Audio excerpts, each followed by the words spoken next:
Hello, I'm Dr. Nick, the incrementalist, and today we're talking about alcohol. And I know some of you are going to reflect on the fact that I'm a whiskey librarian, and perhaps some of this might be a little bit biased in terms of the information.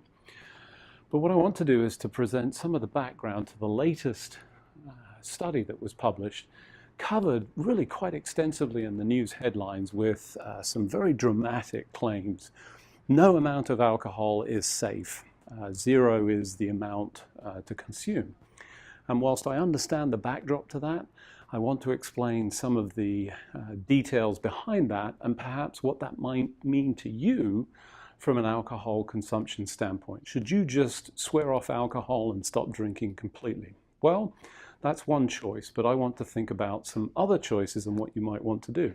Obviously, I am a little bit biased because I enjoy tonight's tipple and being a whiskey librarian. So let's get into the study. So let's talk about the study. It's a meta-analysis. What does that mean? Well, they took lots of data from other studies, other papers, and pulled it all into a single meta-analysis, combining all of that information. That creates some limitations, so we can't go back.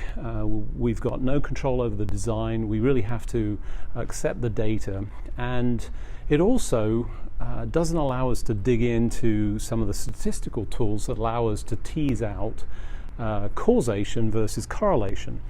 So in a lot of meta-analysis, what we find is we can find correlation, which means we can associate things. So if you drink a lot, maybe you smoke a lot. And if that's the case, maybe the smoking is the cause of diseases. And we also are unable to apply statistical principles that help us tease out causation, which is when something actually causes. So we know that smoking causes cancer. So there are some significant limitations to this study, and that bears reflecting on when we discuss the details of the findings. So let's talk about the findings. So let's talk about the result. What did the analysis show? Well, it turns out they looked at about 23 diseases linked with alcohol consumption. And out of 100,000 people, 914 would develop those diseases even if they drank nothing. If you have 1 unit of alcohol, then you're increasing to about 918. So that's 4 additional people develop disease as a result of drinking. That's not a lot, relatively speaking, 4 out of 100,000.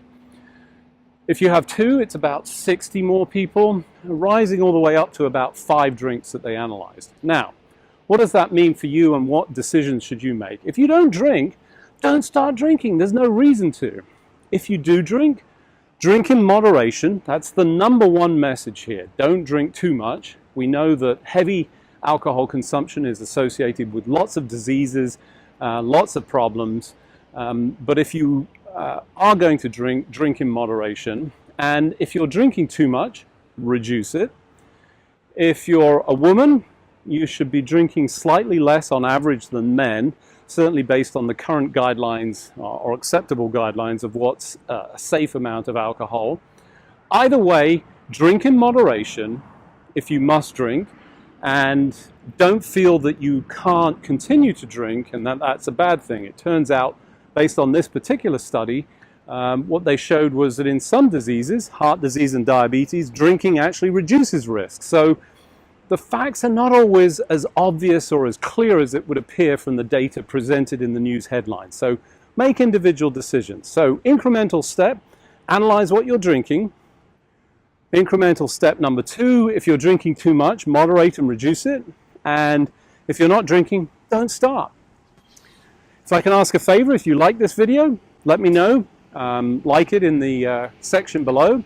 If you didn't, leave me some comments or leave me your thoughts about it.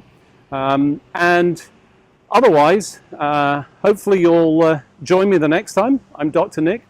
I'm the incrementalist. Don't let perfection stand in the way of progress.